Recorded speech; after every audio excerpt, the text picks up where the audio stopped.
और ब्रेक के बाद सभी का स्वागत है जनादेश 2024 में, जहां हम लगातार चर्चा कर रहे हैं पांचवा चरण, जो कि सबसे छोटा लेकिन काफ़ी अहम सीटें लेकर यहां पर आया। हमारे साथ विशिष्ट मेहमानों का पैनल भी जुड़ा हुआ है। एक बार उनका रुख कर लेते हैं कि किस तरह से उनकी भी राय जानते हैं। यहाँ पर हमारे साथ अशोक टंडन साहब मौजूद है।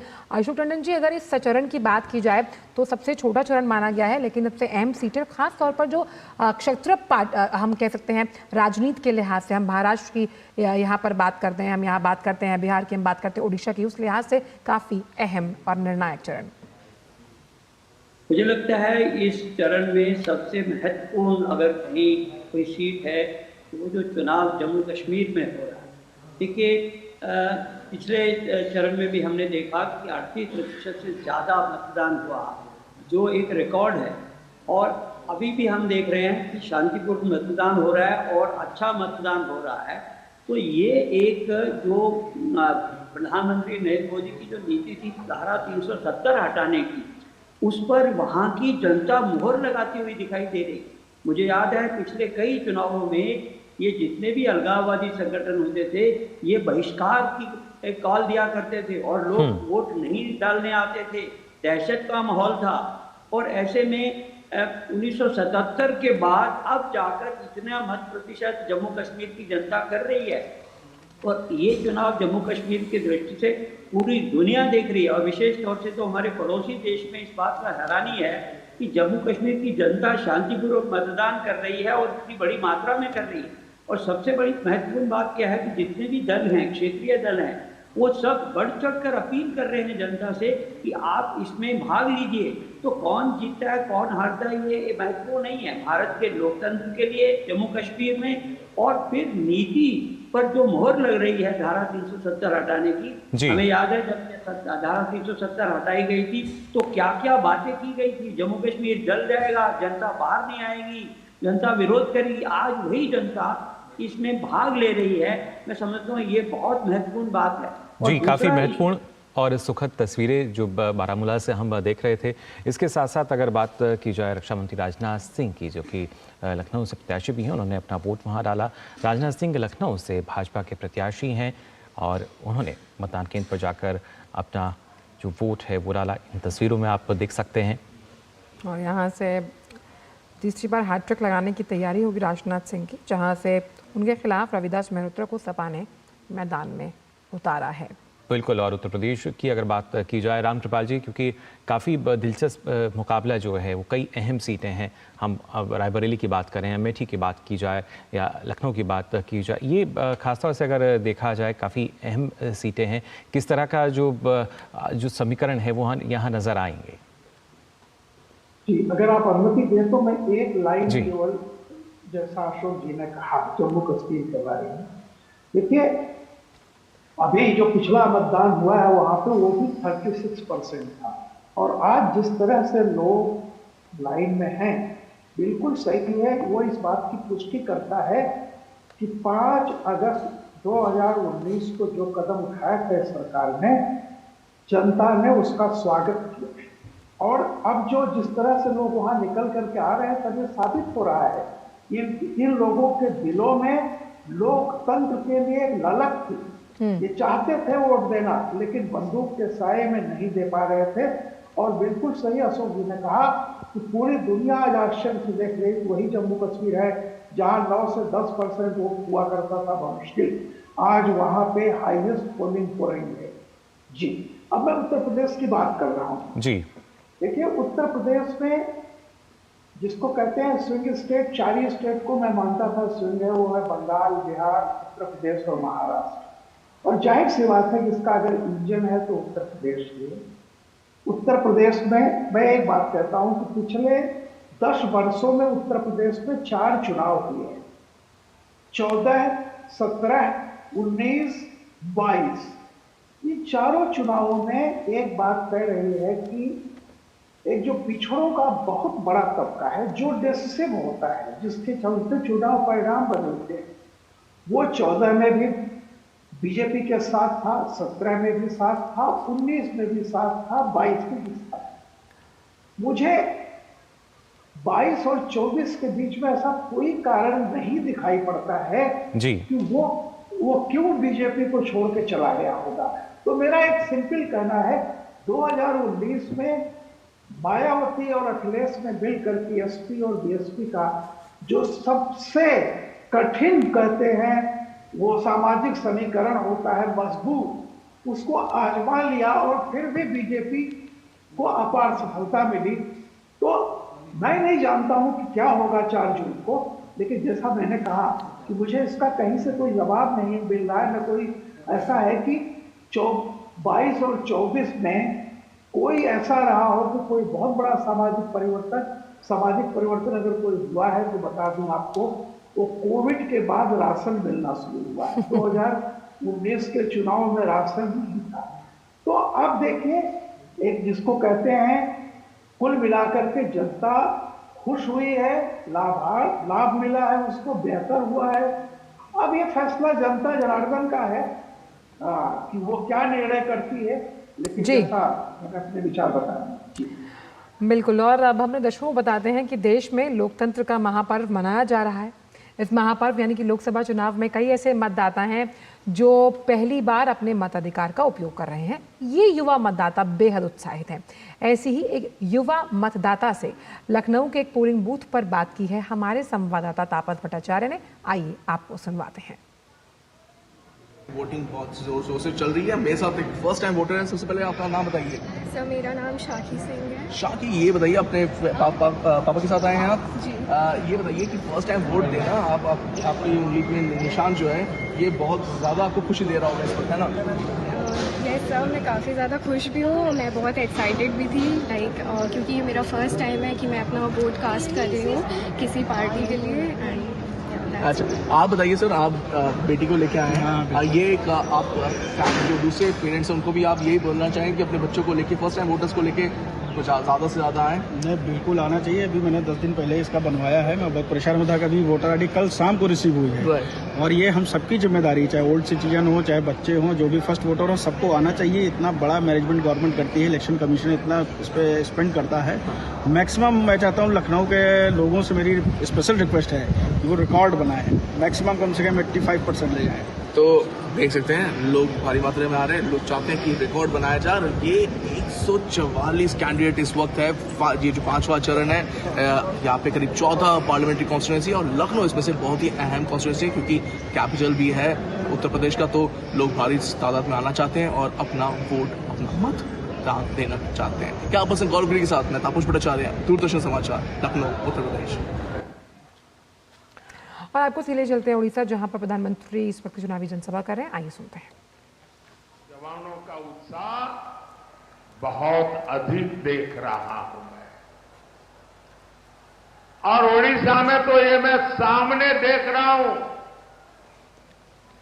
यहां एक ही नारा गूंज रहा है,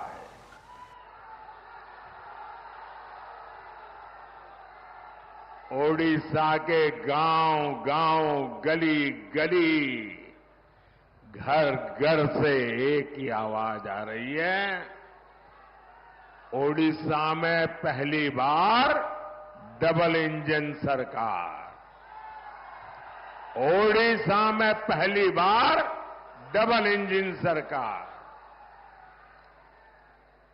ओडिशा रे प्रथम थर है डबल इंजन सरकार।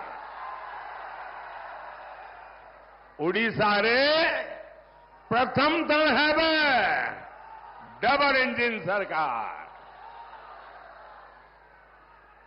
साथियों, आपने बीजेडी सरकार पर 25 साल भरोसा किया है।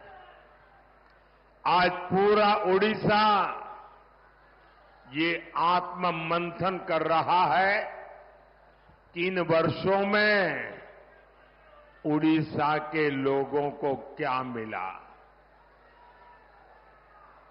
आज भी यहां किसान परेशान है, आज भी नौजवान छोटे छोटे काम के लिए दूसरे राज्यों में जाता है।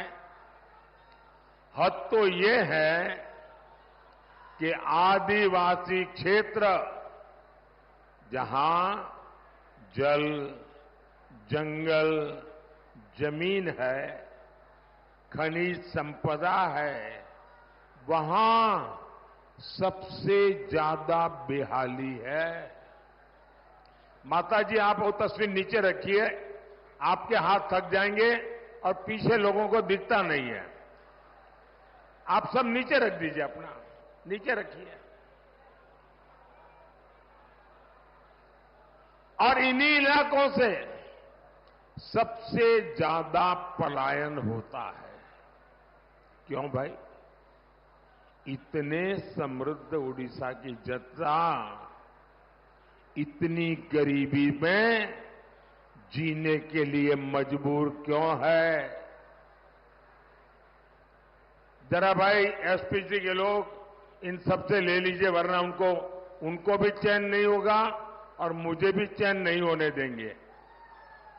ये जो काले शर्ट वाली बच्ची है ना, वो कब से किताब लेके खड़ी है, जरा ले लीजिए उससे। बेटा आगे आ जाइए, यहां आना संभव नहीं है बेटा, यहां आना संभव नहीं है। वो सिक्योरिटी वाले तुम्हें बहुत परेशान कर देंगे।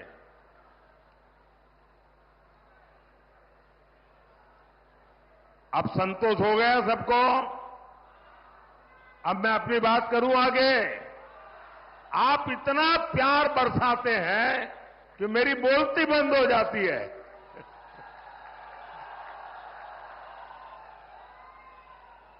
साथियों, मैं गुजरात से आया हूं, मैं सोमनाथ की धरती से आया हूं, जगन्नाथ की धरती को प्रणाम करने आया हूं।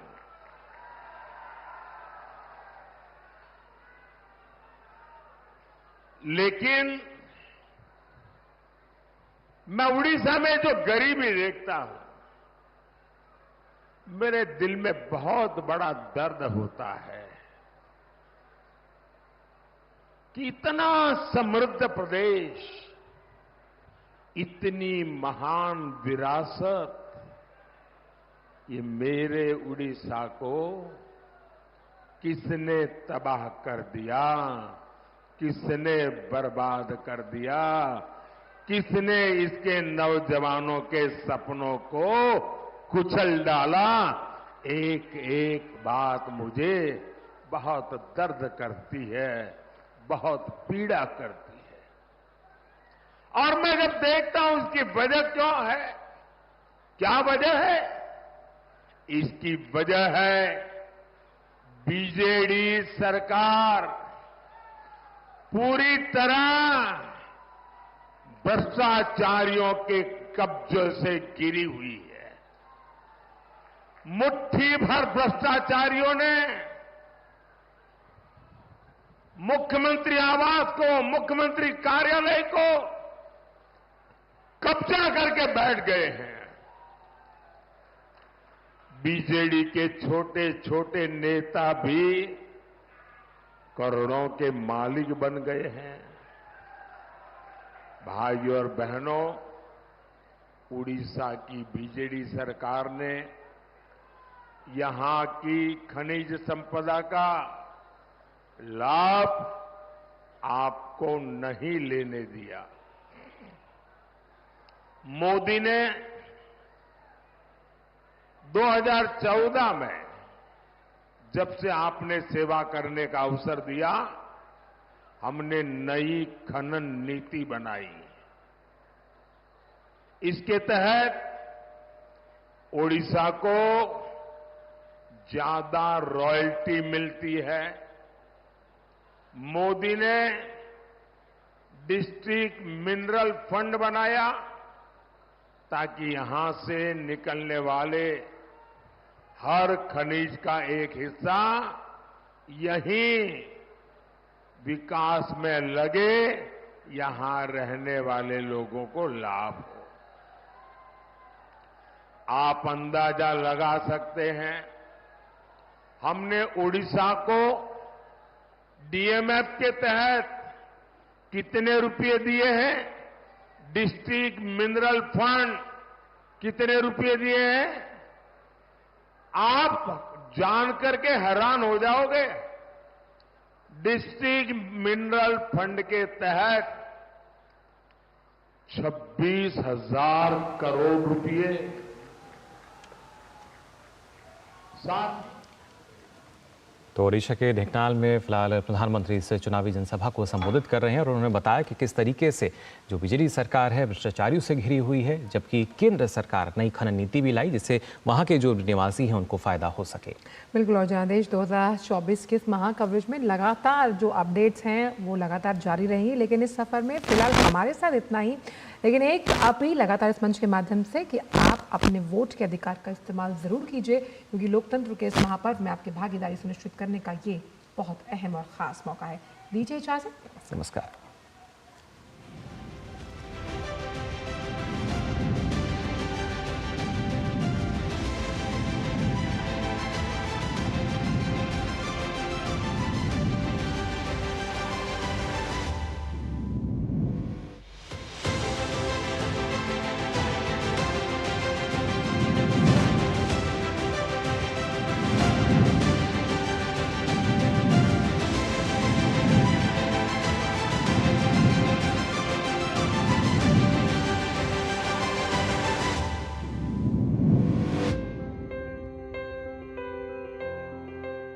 जनादेश के प्रायोजक थे